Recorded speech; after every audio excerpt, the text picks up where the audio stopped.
Give us any chance, we'll take it. Read us any rule, we'll break it. We're gonna make our dreams come true. Welcome to Navtastic, podcast about 8 seasons in a row. I'm Mr. Fernandes and... Hi, I'm Chris Jayawardena, and I will be your co-host this evening. And we're going to review an episode of Laverne Shirley, Dinner for Four, from Season 4. Directed by Ray Duvall Jr. and written by Al Idikman. And I hope I'm pronouncing his last name right. Which is some facts about them, don't you, Chris? I do have some facts. I don't know about the name pronunciation. I'm going to look that up because Al here, this is the first of around 10 episodes he worked on in some capacity as a writer. We'll talk more about him as he goes along, but after his run on Laverne and Shirley, he continued doing television, focusing primarily on producing, but also writing through the 1980s on different shows, such as an episode of Taxi and one for Happy Days. So get used to this guy's name, though, because, he's got more to come. And as for Ray Duvall Jr., once more, we have the former technical coordinator. He actually had stopped being the technical coordinator on this show and then moved on to other jobs, but he came back for this episode as a director with 2 more in succeeding seasons. Trivia note, one of his first jobs was a camera coordinator on Here's Lucy in the 1970s, which I find rather neat. That's awesome. That's really neat. I didn't know. And here's what the episode is about. A gaggle of veterinarians descend upon the pizza bowl, and the girls are on a manhunt. When 2 shallowly handsome guys seem to indicate that they're interested in hosting them for an intimate dinner party, Laverne and Shirley prepare an elaborate feast, prepare to descend upon the guys' swinging bachelor pad. There's one obstacle in the way of their happy evening, a night with Lenny and Squiggy, who promise to take care of a quote-unquote disagreeable sewage backup in their apartment in exchange for a date to the Teamsters' annual fish fry and moonlight mud fight. The boys react poorly to this rejection, and only when the girls experience some harsh treatment of their own do they realize how the boys feel. Can they make amends with them? What do you think of this episode? So all I have to say is a preview of coming attractions. You see, at first, there was the bed of death, the one that consumed. And then, this summer, there will be Deathbed 2, Murphy's Law.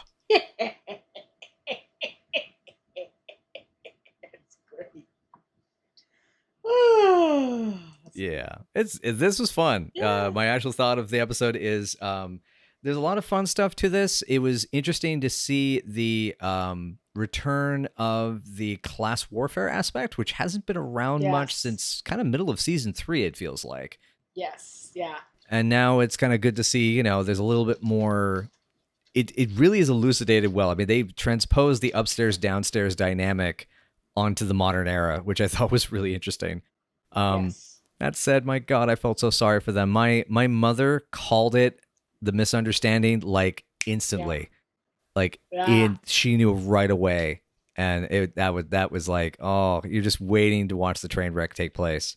Yeah, you have to relate to Laverne there. I want to die. Yeah. I love that the boys' feelings and their feelings are given equal weight in this. Like, oh yeah, this sucks. It sucks to be rejected for no real reason just because you want to go out with somebody who seems to be nicer when it comes to their pocketbooks, when it comes to their looks. And this is the first time this is ever acknowledged that, oh yeah, they're kind of being social climbing, they're thoughtlessly social climbing here with these dudes. They're not thinking about how it affects the boys. They're not thinking about whether or not these guys really want to be with them. They're just jumping to conclusions. Because, well, Frank said that Laverne is so good at making lasagna that maybe they want her to make lasagna for him forever. Right.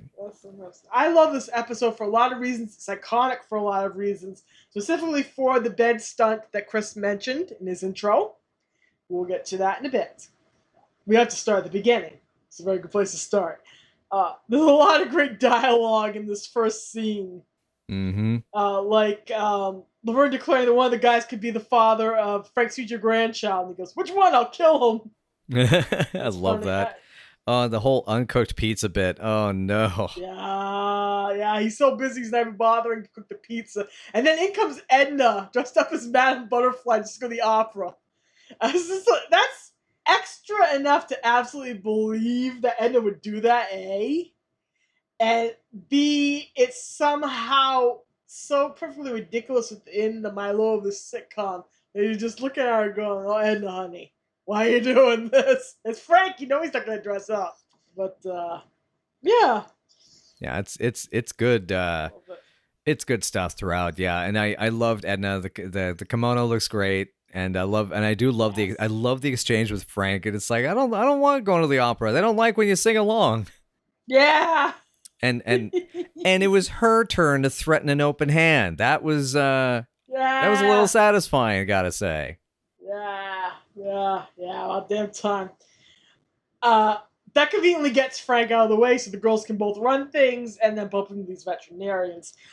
We learn that they do not have a bird anymore. So sometime between the second season and this season, Dwayne and Eddie must have passed away. Mm-hmm. Very That's worth noting. Very sad, very unfortunate, but given their time in the coal mines, it is quite possible and quite likely. Yes, indeed. And then there's that weird story that Shirley tells Laverne about the guy who marries the veterinarian who married it was a goat, right? I think it was, a goat. I think it was a goat, and the grin on Laverne's face is disgusting. It's so weird and so filthy and hilarious that you kind of can't believe that this is a Laverne Shirley joke, but it is. It's like, whoa, show, whoa, where are we going here with this stuff?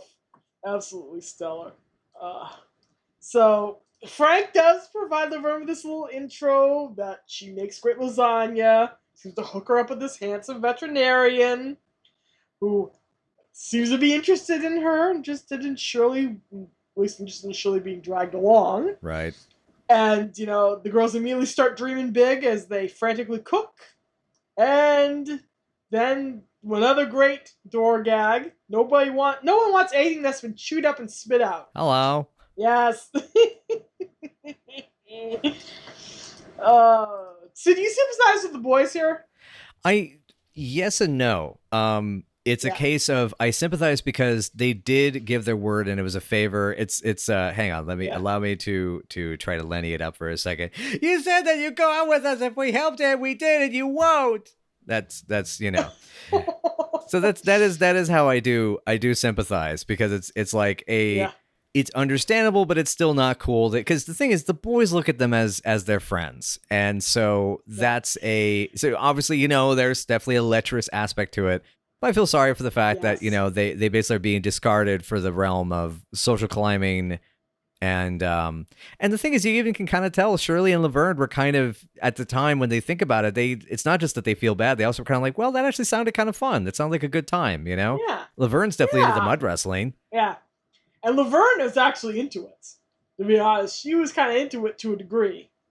And she was like, they'll have fun on this date with somebody else. They end up going out with the Tischler twins, and one of them is apparently a guy, and she reacts with disgust for some reason. Why, I don't know.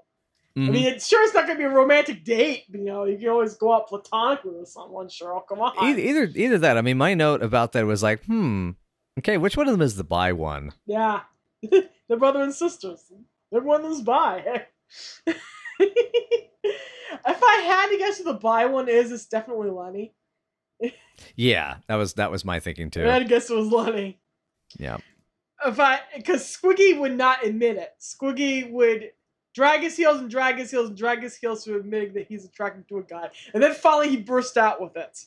And then he'd be the loudest person at the Pride Parade in the 70s. Oh, God, would he ever. The most obnoxiously loud person at that post-Stonewall. He'd be the most obnoxious person you can imagine. I love it. Yeah, and what do we what's our thinking? Flipping onto Squiggy again, I do have to agree with as much as I would side on Lenny in that situation. On Squiggy's end, I have to agree with never trust men that never eat meat. There's something fishy about them. I mean, first of all, I love the fishy bit part about that line, and secondly, I'm on to you, vegetarians. I'm on to you. A salute to all of our vegetarian followers. We love you. At some point, I'm just going to be the barking dog, and it's like, I'm sorry, he's really not like this at home. Yes. Oh God, I'm turning into my We've friend's taught him Yorkie where to now, go. aren't I? Oh God. Yeah. We taught him how to roll over and stay. Oh God. Anyway. Well, part of it was you, and the Um, other part was Peppy kept telling me to do a barrel roll, and I yeah. just had to finally give it a try. And then you did. Yay! I loved Squiggy just letting the girls have it here. You two are she-devils!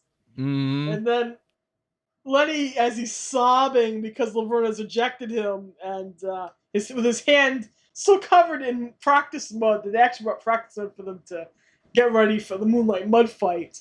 He grabs her arm and shoves her away, and she has mud on her robe. And he says to Squiggy that he'd already entered him and Laverne in the three-legged race. Yeah. Three-legged race. This man was willing to give up a limb for you. That line is so good. That line is so good. And I bet they'll know how to treat men in mud. Yep. God. And but yeah, it's like even after that scene, you can tell the girls kind of feel bad about it. They feel bad laying him down. I thought that was really cute. So I do sympathize. Yeah. So under those circumstances, I definitely sympathize with the boys. The boys, because at this point, the episode, which will not be named, has been just wiped. It doesn't exist. Yeah. I refuse. Yeah. Nothing in that becomes canon, per se. Does not ever come back, as far as I know. Yeah. So we're not gonna. It doesn't exist. Yeah. As far as we're concerned, it never happened. Never That's happened. the way most of fandom treats it, and it doesn't affect anything anyway. So sometimes Moo Kitty trips over itself, and we just pretend that was the way it was supposed to be. Yes. She was always like that. What are you talking about?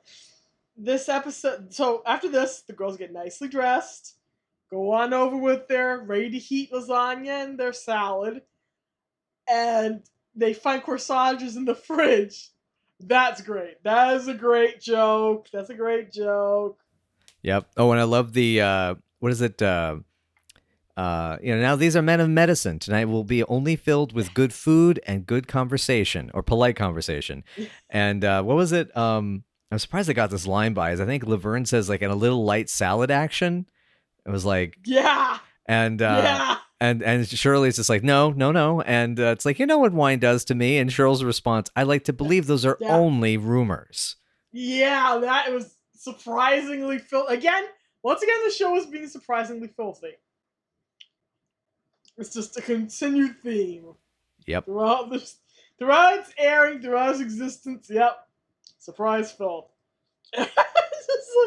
I loved it when Shirley called Laverne a regular Italian Sandra D. Yep. That's not a bad thought. So Laverne's cute. adorable. She looks great with the corsage. I thought that was beautiful. That was cute. That was a cute little comment. Yeah, we couldn't make these guys happier if we gave them the cure for ringworm. Yeah. Gosh. And Laverne with her hot time corsage, and Shirley with her classy lady corsage. Mm-hmm. Try to roll the Smurfy bed up and somehow end up on top of it, riding it as it slams up and down, back and forth. Penny and Cindy did this with no stunt people. Penny and Cindy did this in one take. They did this with no monitors. Mm-hmm. Just think of that. Yep. The last part of that. And it really is the last part of it that's the dangerous part, because there's easily noticeable there's a gap between them and the wall when it flips up so that they can change positions. So when it flips up, they just have to kind of hold on or just be able that they grip on it with the timing. But that last part when they fold their legs back like that the knees and legs, that was I'm hoping it was carefully done and not just something they fell into luck with, because wow, that's the one where someone could have seriously gotten hurt. Muscles would have gotten stretched, bent the ways they're not supposed to. But and they do most of it in one take. At least there's portions of it done in a single take. It's it kind of breaks itself up because then when the bed does the first thing first, they jump out and Laverne's like, that thing tried to eat me. Which I have a naughty remark about that. Oh, you wanted it to buy you dinner first? But yeah. And then they go back to the bed for that final kind of big finale portion. But it's good. And you're right. No stunt people, did it all themselves. And pretty Yeah, much, yeah, I would yeah. assume, especially given just how dangerous it looks, that it probably and uncomfortable it was to do. Yeah, I would not be surprised if this was one take, one rehearsal pass, and one on camera at full speed. Yeah. And they have always taped their rehearsals just in case something went wrong with these physical stunts. So that is how they did their more physical episodes. It's a good call. I agree with that assessment, Yes, and indeed. it's good. It's a good idea. Yeah. So then the men show up. Real quickly, Yes. here's my line. Oh, damn it! The guys are jerks, but the women are so Yep. much worse. Yeah. They're the classic snobs who think that the girls are ugly and think that they're beneath them because they are richer. And it's gross. Mm-hmm. My note on this is fuck these girls, quote unquote. Oh man. And these dudes are so scummy. Yep. Literally one on top of the other. Oh man. Uh, Yeah, and so the dates, I have a little bit of trivia on the folks that played the dates. The two guys, the one of the two wasn't anything too remarkable, but one of them, the one who plays Jeff, I can't remember which is which. He will actually appear in another episode as the Angel in Laverne's Broken Leg. We'll get to that. oh yeah. But he had the interesting distinction of that his second credited role was as one of the deputies in Jaws, which also got him the role of reprising that part in Jaws 2. And he also did some other films I was mentioning to Lisa earlier. He was in Halloween 2. He was the motorist in Clue, and he also was a voiceover actor in The Burbs. So that was neat. As to the gals, the snooty gals, Christine is played by Raman Menken, who mostly would do bit parts, but those include one in Spinal Tap and another in Body Rock with Lorenzo Lamas. And Yes! Body Rock.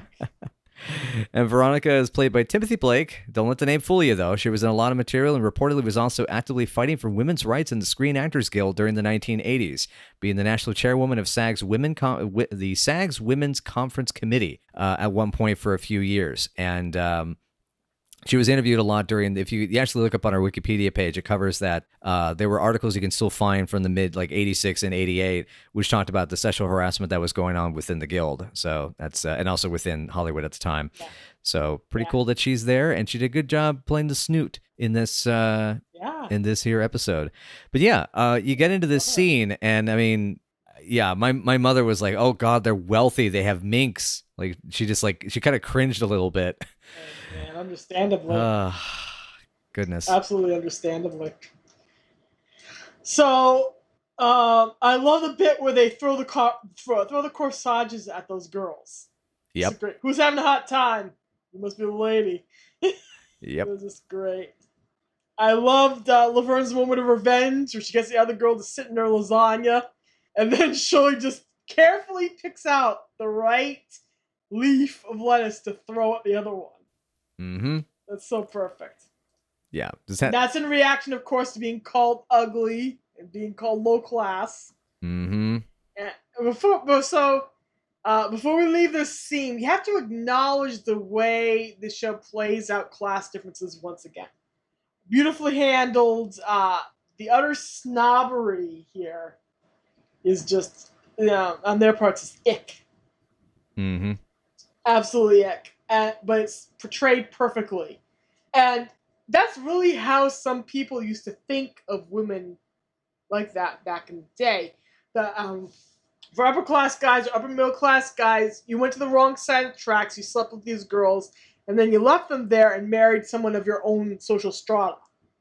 And it's gross. Mm-hmm. That's why they think, well, these girls are nice servants for us, or why you get all these upper class brew guys, or the guys like the pre-med students in a bus stop who think the girls will just put out because they're of a different social strata.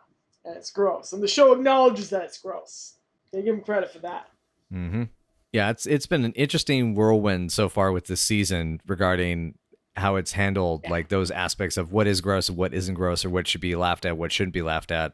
Because clear, here it's done in a way that the laugh is, God, look at how horrible these people are to Laverne and Shirley. That's the joke. Yeah. The joke isn't that Laverne and Shirley are bad. It's that, man, What a bunch of pricks. Yeah. It's that they're assuming because they're being nice to them. Well, obviously they want to go on a date with us. They have no right. They have no reason, rather. They have no reason not to assume that these guys don't want to spend time with them. Exactly. They have no reason to assume that they're being asked to basically be hired help. Because they should at least be offering them money. More money to do this labor. But they're not even doing that. So of course they're going to think it's a date. Ugh. Yeah. Yeah, Exactly. I actually, so it's interesting you mentioned the lasagna. My note was, because I saw the last time I watched it, it looked like not just the lasagna, but that there was a fork still on the plate. And I thought that it was Laverne stuck a fork in her to see that she's done talking to her. I think that I love that joke. B, Laverne would stab somebody with a fork. I can picture her going full Leanne Platter on someone. She would do it. She would do it. Oh man, God, I hate to see her with one of those poker things they use on the barbecue grill. Oh gosh, yeah. Oh god, I've stabbed myself by mistake with one of those. Oh god, I was grabbing something else. That's a cringe. My arm, it went like 2 inches into my arm, and it hurt like hell. Ah, yowza! Yikes! Yeah. I'm glad you're. Well, because I was trying to grab something, and it went right into it. I was trying to grab something behind it while I was cooking. It hurt. Anyway. Since you've listened to my gruesome story, well, I mean, it goes well with Shirley's face being so angry when they return to their apartment. Oh yeah, I'm so mad I could spit. I think I will. And she spits right in Laverne's face. Whoops. This interestingly, my notes say this is about the time my mother finally noticed that, of course, Laverne has the L on the dress, and I was like, yeah, she has it on all her dress, and she's like, I didn't see it on that one until now.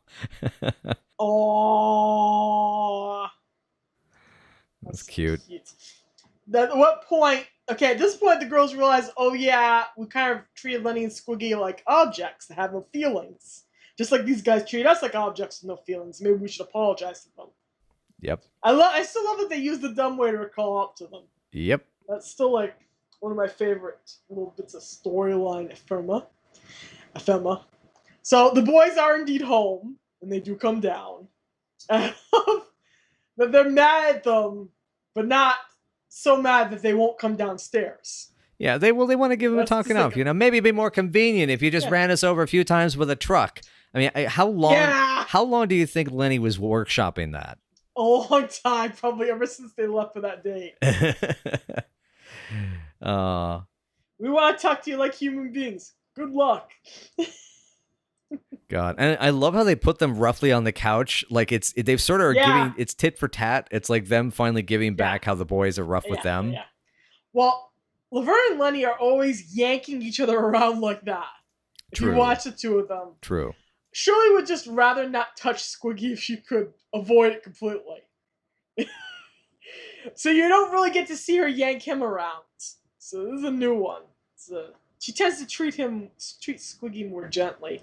Laverne and Lenny are like a couple. Well, they're like what they are in Canada. They're like two people who have known each other since they were little kids. Ever since they were 6 years old, they've been yanking each other around and pulling each other over to this thing, and pulling each other up and down the street by their hands. And you can kind of see that in the way they act out all the stuff. Mm-hmm. They're still basically the same people they were when they were kids. Yeah. So yeah. The line, because we talked about civilized beings. Len's real smug about the apology, but I do love the exchange. Do you forgive us? How are we supposed to know? Nobody's ever apologized to us before. I know, boys, honey. I even wrote honey next to that line. So the one notes. They got the date wrong, and it turns out they took the Tishel twins. Tishel twins actually arrived for the date, and they found out it was the wrong time, and they were mad about it. He shaved and everything. I just love this. Oh, that's right. That's where my. You know what? Actually, that was where my. Okay, so which one is by? Yeah. Oh, that's where my note was about the shaving. Of course. Hey, see, I can be filthy too. Hey, there you go. You didn't ask where they were shaving though. Anyway. True. The boys don't specify. Anyway.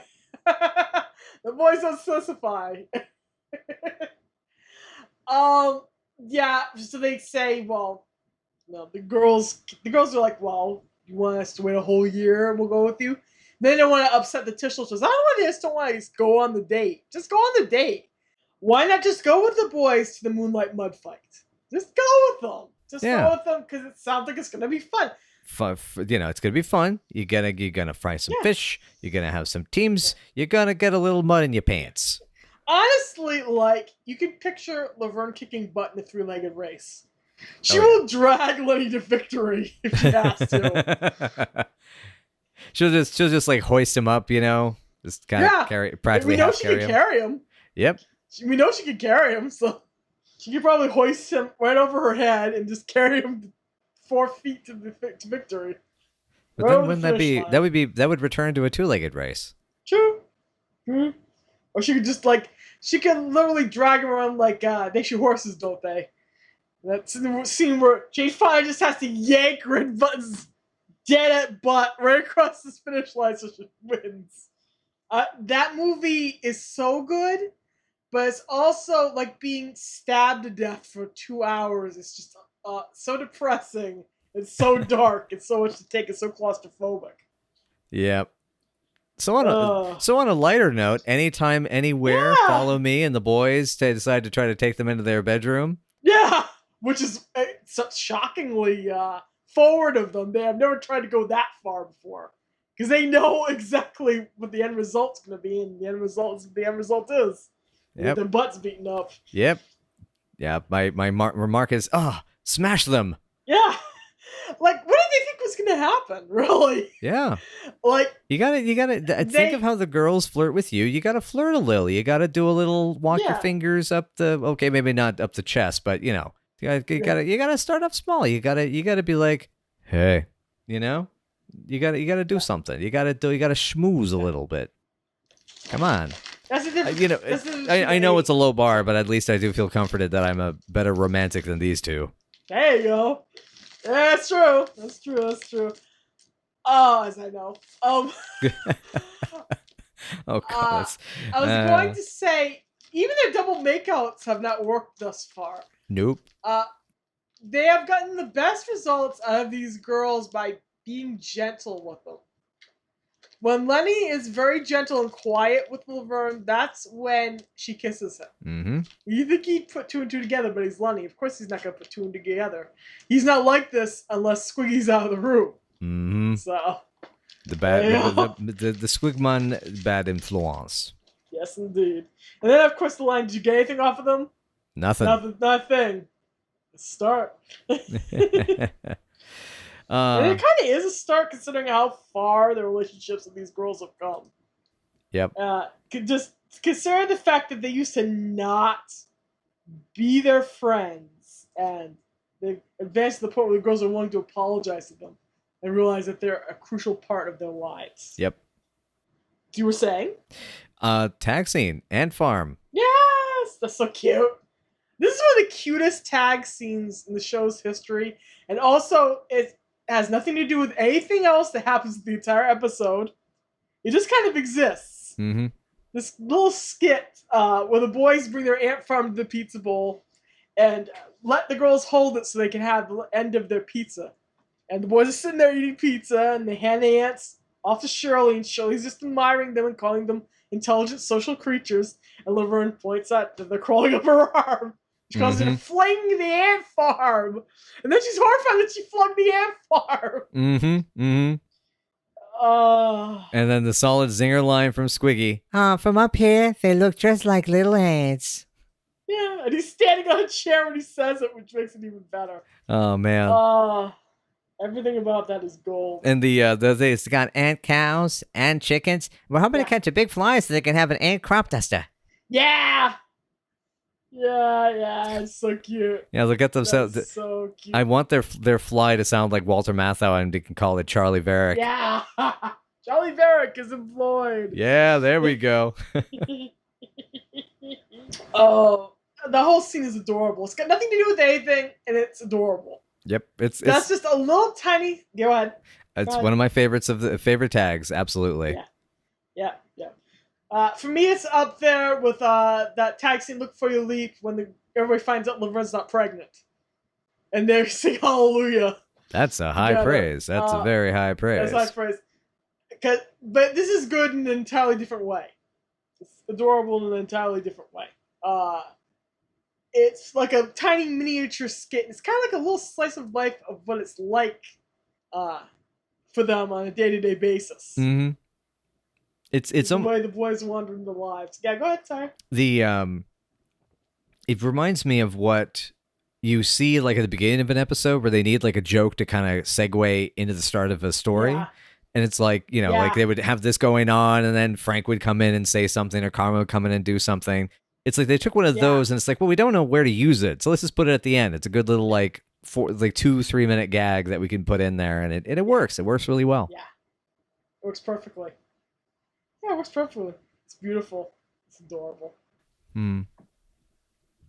I believe we're at ratings. So I'm let me see here. Let me just checking my notes here, and I'm thinking it's a pretty good. It's about a 7.5, maybe an 8, but it's a 7.5. The Murphy bit makes it kind of must see just because of the scale of that. Yeah, it's one of the best of the class warfare ones, the classism confrontations.